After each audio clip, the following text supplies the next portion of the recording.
Então, olha só, não é regra, mas a gente vai costumar denotar a relação de equivalência, assim, por 3 traços. Relação em geral a gente denota assim, só por um tio, não é regra, mas é uma costume. E a relação de equivalência não é regra, mas vai denotar assim, uma relação de equivalência. Como não é regra, eu sempre vou dizer que é uma relação de equivalência, mas eu vou passar a denotar dessa forma desses 3 traços. Se você observar, a relação de equivalência, essas 3 propriedades, faz a relação de equivalência ter uma semelhança muito grande com a relação de igualdade. Sempre um elemento é igual a ele próprio, sempre se um é igual ao outro, o outro é igual a um, e sempre se o primeiro é igual ao terceiro, se o primeiro é igual ao segundo, o segundo é igual ao terceiro, então o primeiro é igual ao terceiro. A relação de equivalência, então, não é a relação de igualdade, mas compartilha essas 3 propriedades que são excelentes. Então, na verdade, a gente está estudando aqui relação de equivalência, porque o que a gente vai fazer é passar a utilizar a relação de equivalência como a relação de igualdade. Não que eu vou substituir a relação de igualdade e a relação de igualdade, mas eu vou passar, daqui para frente, olhar elementos equivalentes, isto é, elementos que se relacionam por uma relação de equivalência, como sendo o mesmo objeto. Na verdade, eles não são o mesmo objeto, né? Aquele exemplo que eu dei aqui, é, sei lá, 2 retas paralelas. É uma relação de equivalência, né? Essas 2 retas paralelas não são o mesmo objeto. Mas, com a relação de equivalência, eu posso olhá-las como elementos equivalentes, o que vai me permitir, ao invés de olhar cada uma individualmente, olhar para o conjunto de todas as que são equivalentes entre si como sendo um bloco só, homogêneo. É o que a gente costuma fazer na vida quando estuda, eh coisas de forma macro. Por exemplo, uma cidade, é claro que em alguns momentos ela está interessada em características específicas dos indivíduos. Então, sei lá, você vai ao médico, o médico vai te tratar especificamente o que você precisa, você vai estudar especificamente o que você está estudando. Mas a cidade, por exemplo, os gestores, eles vão olhar para coisas macros, por exemplo, vão olhar para uma região e vão dizer o seguinte: qual é a maior necessidade nessa região aqui? Saneamento básico. Não vai olhar na casa de cada um especificamente, o que tem específico de esgoto ou não, então tá olhando que naquela região a necessidade maior é o saneamento básico. Então, eles vão, fazer políticas públicas, deveria, né, para aquela região, olhando todos os indivíduos como um bloco, e naquele caso não importa a individualidade, importa que aqueles indivíduos ali precisam E é fácil daqueles indivíduos que mais sofrem com esse naquela região. É, cuidado assim com em grande parte, você falou a verdade, mas é que aqui na matemática não é uma questão de maioria, é uma questão de olhar o bloco, é como se fosse assim, como é que eu vou explicar isso, uma analogia? Imagina que eu tô com uma câmera filmando, sei lá, tô no alto de um morro assim, ou baixinho, não sei se você deve ter ido lá no arpoador, tem uma pedra aí no arpoador, ele sobe naquela pedra, não é muito alto, e aí eu começo a filmar a galera na praia. E imagina que eu tiro um pouco o foco do celular, e aí fica meio desfocado. Você tem uma imagem, isso aqui é meio que um borrão, você tá vendo muita gente lá, mas você não tá olhando individualidades, não dá pra saber mais quem é alto, magro, branco, preto, gordo, magro, cabelo curto, cabelo longo, eu não tô olhando especificidade, mas eu vejo um borrão, tô vendo várias pessoas ali. E eu vou tratar aquele borrão, aquele grupo de pessoas, de uma mesma maneira. Veja, eu tô usando o exemplo de pessoas, eu não tô dizendo que as pessoas não merecem individualidade, mas a depender do que eu tô precisando fazer, eu olho como um todo. Como, por exemplo, para aquele borrão de pessoas na praia naquele momento, o que eu preciso? Sei lá, de segurança pública, que tem ali policiais, de repente fazendo a segurança para aquele bloco. Não depende de quem tá lá, depende se é o Papa ou se é um morador comum. Foi um bom exemplo, né, quando é o Papa botou lá segura. Esse não foi um bom exemplo. Tá, vamos lá, não importa se quem tá ali na praia mora na cobertura do prédio de frente ou mora no Irajá, onde eu moro. Ninguém vai olhar pra isso, a segurança vai ser a mesma. A do Papa não teve como. É, vamos dizer, a praia em si, a praia vai ser igual pra todo mundo ali, a água vai estar a mesma temperatura pra todo mundo, vai estar o sol vai ser igual pra todo mundo. Esse foi um bom exemplo. Inclusive pro Papa, se estiver lá, o sol vai ser igual, e a água vai ser a mesma temperatura. Então, em determinados casos, a gente não olha individualidade, a gente olha o grupo, mas não o grupo todo, por exemplo, todos os moradores do Rio, vou olhar, de repente, por blocos. Esse bairro aqui tem determinadas necessidades, esse outro bairro tem outras necessidades. A gente faz isso também nos conjuntos numéricos, a gente vai fazer daqui, um pouquinho mais à frente na congruência modular. Mas aqui, por enquanto, Eu tô falando de relação de equivalência em modo geral. Então, o que eu tava falando que a relação de equivalência substitui a igualdade, não substitui a igualdade em si, mas eu, ao invés de olhar os indivíduos, eu vou olhar os grupos. E aí, essas duas retas que eu acabei de pagar que estavam paralelas, elas são iguais, não iguais, mas são iguais no que eu quero olhar para elas, na inclinação. Elas têm inclinação igual. Então, eu não posso chamá-las de iguais, vamos chamar de equivalentes, e o que vai me importar é só a inclinação delas. No exemplo aqui, vamos ver mais. Bom, por isso que eu vou falar aqui de classe de equivalência, ó. Seja um conjunto e esse símbolozinho aqui. Ah, tá. E por que eu uso então três traços paralelos? Que é um símbolo parecido com o de igual, né? O igual são dois traços, três é para dizer como relação de equivalência, é um símbolo comum. Relação de equivalência em A, conjunto, relação de equivalência em A, e X. Então, ao conjunto, esses três traços uma relação de equivalência e X um elemento de A. E definimos a classe de equivalência de X por. Então, veja só, estou definindo classe de equivalência. A gente vai chegar lá. Quando nós estivermos estudando congruência modular, aí eu vou representar para a barra em cima. Mas aqui, classe de equivalência no geral, aí eu não vou representar assim, não. Vou representar assim, ó. Colchete. Você tá perguntando o que era o colchete, né? É a classe de equivalência. Que no vídeo que você viu aí é a barra em cima. Mas é porque aqui, no nosso curso, eu vou usar a barra em cima só quando for especificamente congruência modular. Agora aqui, uma relação de equivalência qualquer que seja, eu vou usar assim colchetes. O que é, então... Antes de anotar, deixa eu só escrever tudo isso aqui, aí eu preciso anotar. O que é a classe de equivalência do X? Bem, do jeito que eu escrevi aqui, dá para ver que é um conjunto. Então, a classe de equivalência de um elemento X é um conjunto. Que conjunto é esse? O conjunto dos elementos que estão em A, que é o conjunto original. A é o conjunto original, é o conjunto, digamos, grandão, o conjunto mãe, onde eu defini a relação de equivalência. Já a classe de equivalência do X vai ser um conjunto dos elementos de A, então, portanto, é um subconjunto de A, já que é feito de elementos de A. Mas se for todos eles, vai ser o próprio A, não são todos eles. São quais? São aqueles elementos que se relacionam com X. Pronto. Isso é a classe de equivalência do X. Então, o que é a classe de equivalência de um elemento? É o conjunto de todos os elementos que se relacionam com ele. Exemplo, eu crio aqui a relação que dois indivíduos aqui dentro do campus se relacionam sem somente ser, eles moram na mesma cidade. Nós vimos que essa relação é reflexiva, eu moro na mesma cidade que eu, é simétrica, você mora na mesma cidade que você mora na mesma cidade que eu, e é transitiva, você mora na mesma cidade que você mora na mesma cidade que ele, então eu na mesma cidade que ele. Então, essa relação é de equivalência. Portanto, faz sentido eu definir classe de equivalência. A gente pode definir classe de equivalência qualquer relação de equivalência. Então, qual é a classe de equivalência de eu, de mim? É o conjunto de todas as pessoas daqui desse campus que moram na cidade do Rio de Janeiro. Qual é a sua classe de equivalência? O conjunto de todas as pessoas que moram em Nova Iguaçu. Nova Iguaçu que você falou, né? Provavelmente tem alguém aqui que mora em Nilópolis mesmo. Mas quem é o conjunto de equivalência dessa pessoa? Quem é a classe de equivalência dessa pessoa? É o conjunto de todo mundo que mora em Nilópolis. Então, sempre são subconjuntos, pode ser necessariamente um só conjunto. Então, Não, só vai dar o conjuntão se essa classe de equivalência for trivial, mas se todo mundo se relacionar com todo mundo.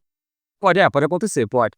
Se eu der o exemplo de que duas pessoas aqui se relacionam somente se elas moram no Brasil atualmente, eu acho que não teria um estrangeiro estudando aqui, né? Pode até, por exemplo, tem professores, o Edgar veio de fora, mas hoje ele mora aqui.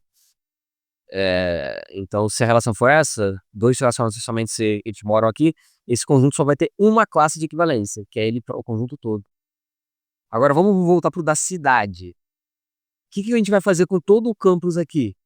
Vai ter um subconjunto dos que moram em Nova Iguaçu, um subconjunto dos que moram em Lópolis, um subconjunto dos que moram em São João do Meriti, em Caxias, no Rio de Janeiro, em Mesquita, em Paracambi, em Queimados, talvez alguns outros que eu não tenha citado aqui, vai ficar por aí. Talvez tenha, por exemplo, um conjunto de uma única pessoa que mora em Arraial do Cabo. Não sei, chutando aqui, deve ter um professor, uma professora, ou até um aluno, mais improvável, mas talvez tenha até algum professor ou professora. O Edgar, por exemplo, mora em Petrópolis. Não deve ser o único, mas não deve ter muitos. Então, o conjunto de pessoas que moram em Ilópolis e o de Nova Iguaçu devem ser conjuntos grandes, nesse meu exemplo. O de Petrópolis deve ser um conjunto pequeno, talvez seja até um. Então, isso pode acontecer. Mas o interessante que você observou é que as classes de equivalência dividem o conjunto mãe, que é o conjunto A, em subconjuntos, em blocos, né? Em blocos. Tudo bem? Posso prosseguir então? Vamos lá, qual o exemplo que eu vou pegar aqui? Naquele exemplo que eu já dei, o exemplo 4, em que dois números se relacionam se somente se o MDC dele com N é igual ao MDC do outro com N, vamos pegar um exemplo em que o N seja 10. Nesse exemplo, quem é a classe de equivalência do 1? Quem é a classe de equivalência do... É o conjunto de todos os números inteiros, né? Vou começar assim. Que esse aqui é o y pertencente a A. Eu só escrevi Azinho ao invés de Y. E o Azão, o conjunto aqui, no nosso caso, é o dos inteiros, é o conjunto mãe. Agora, quais elementos A que estão na classe do 1? Bem, o que é, por definição, a classe do 1? É o conjunto de todos os elementos que se relacionam com 1. Exatamente. Então, eu quero o conjunto de todos os elementos que se relacionam com 1, certo? Vou escrever aqui. Eu quero o conjunto de todos os elementos que se relacionam com 1. Tá certo isso? Certo. Agora, o que significa se relacionar com o 1 nessa relação que nós criamos aqui? O que significa se relacionar com o 1? Significa que o MDC entre ele e 10 tem que ser o MDC entre 1 e 10. Nessa definição da relação, a definição que nós criamos é que o MDC entre o A e 10 tem que ser o MDC entre 1 e 10. Sim ou não? Certo. Mas qual é o MDC entre 1 e 10? O máximo divisor comum entre 1 e 10? 1. É o 1. Então, eu concluo que a classe do 1 é a classe de todos os primos relativos com 10. Quem são os números primos relativos com 10? Tá, você pode ir citando, né? O 1, o 3, o 7, o 9. Mas por que que eu pulei o 2, o 4, o 6, o 8? Por que que o 2 não é primo relativo com 10, o 6 também não? Por quê? Sim, Primo relativo, tem que ter o MDC com 10 tem que ser 1, ou seja, não pode ter um fator comum ao 10. E quais são os fatores do 10? Quais são os fatores do 10? O 2 e o 5, né? Os fatores são os divisores. Então, esse número A, como é que eu escrevo? Eu escrevo que A não é divisível. só os 12 símbolos. É de 1 a 9, mas é que eu tô falando todo o número inteiro, tá? Eu só fui falando até 9 aqui como exemplo. Não é divisível por 2 e por 2 nem por 5. Então, esse é a classe do 1, é o conjunto de todos os números inteiros que não são divisíveis nem por 2 nem por 10. Ou, não por 2 nem por 5. Certo? Agora, nesse mesmo exemplo, quem é a classe de equivalência do 2? São todos os números que são equivalentes ao 2. Certo? Mas o que significa ser equivalente ao 2? Significa que o MDC entre ele e o 10 tem que ser o MDC entre ele e 2. É, ele e 10 entre 2 e 10. Certo? Agora, qual é o MDC entre 2 e 10? 2, muito bem. Então, eu quero aqueles números cujo MDC entre ele e 10 seja o 2. Quais são os números que o MDC entre ele e 10 é 2? 2 é o MDC. O que significa MDC? Então, o 2 tem que ser o máximo divisor comum. Para ser o máximo divisor comum, tem que ser um divisor comum. Então, a primeira coisa que eu concluo é o seguinte. A tem que ser divisível por 2. Eu tirei o não aqui da frente. A é divisível por 2. Mas o A pode ser divisível por 5? Sim. Se for divisível por 5, aí vai ser divisível por 10. Porque foi por 2 e por 5. Aí o MDC não é mais 2, o MDC é 10.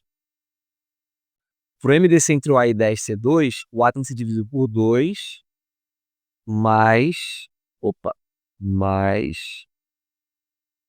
Não por 5. Ah, tá. Sim. Tem que ser divisível por 2, mas não por 5. Ficou claro isso?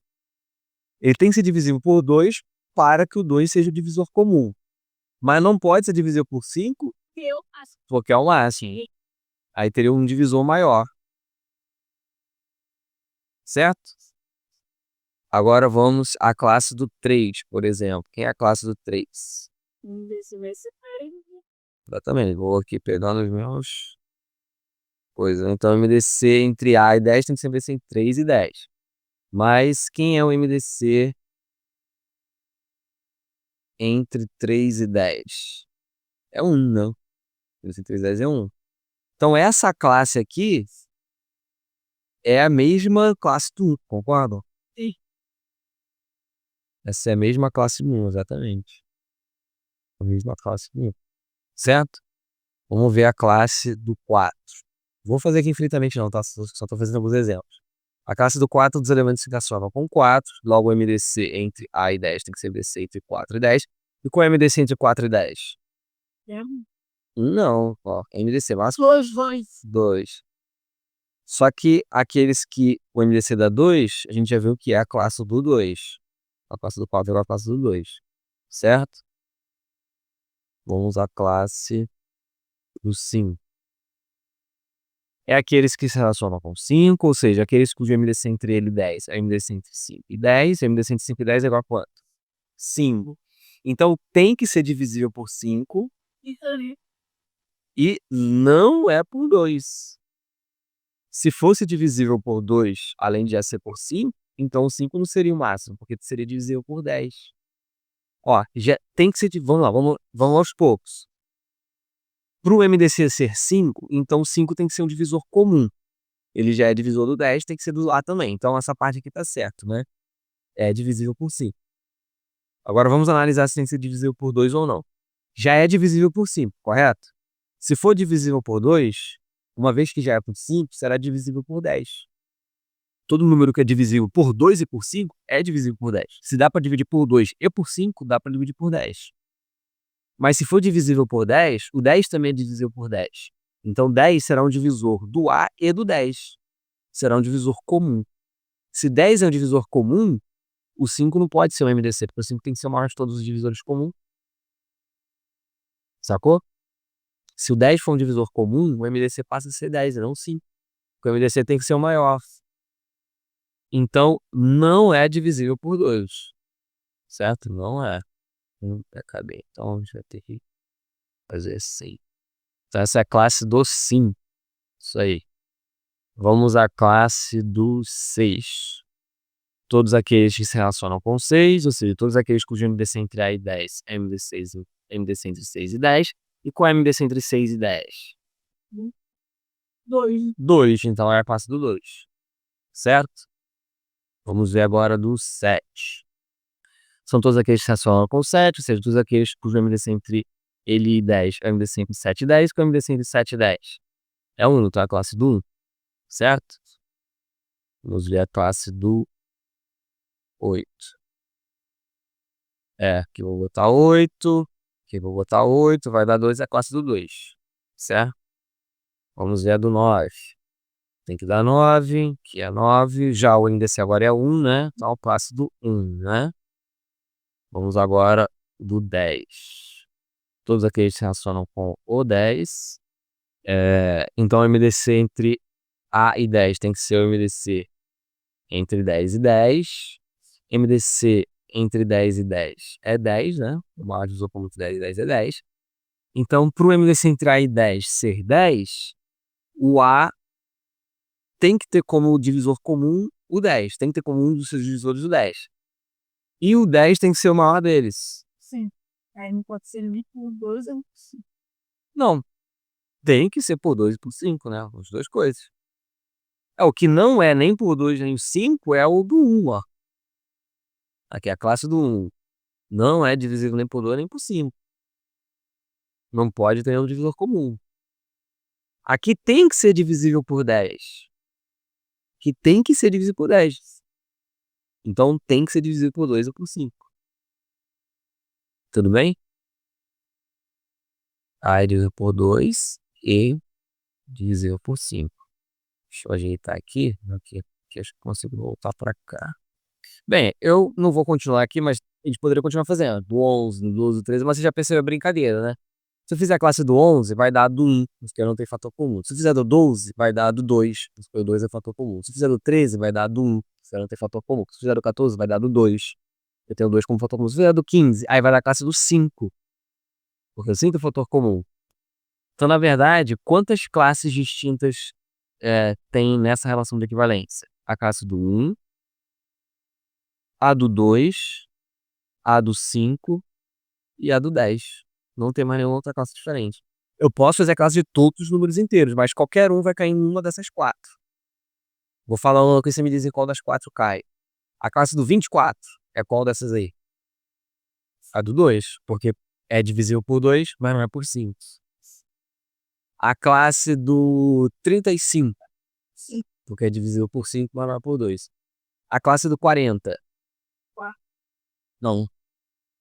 É a mesma do 4, mas... Não é a mesma do 4, não. A classe do 40, qual dessas 4 aqui? É a classe do 10. O que eu tô querendo te mostrar? Eu peguei todo o conjunto dos números inteiros. Olha só que interessante. Eu peguei todo o conjunto dos números inteiros e escrevi com a união de apenas 4 classes nessa relação de equivalência. Lembra que eu falei que o papel da relação de equivalência é olhar o todo não como indivíduos, mas em grupos separados, e em cada grupo aí eu vou olhar como um só. Então aqui eu pego o grupo de todos aqueles que não são divisíveis nem por 2 nem por 5 e botei num bojo só. Não me importa agora a individualidade deles. Me importa que todos eles não são divisíveis nem por 2 nem por 5. Aqui todos aqueles são divisíveis por 2, mas não por 5. Aqui todos aqueles são divisíveis por 5, mas não por 2. E aqui todos aqueles são divisíveis por 2 e 5. Observe que todos os números inteiros estão em uma dessas 4 classes. Então, eu peguei todo o conjunto de números inteiros e separei em 4 grupos.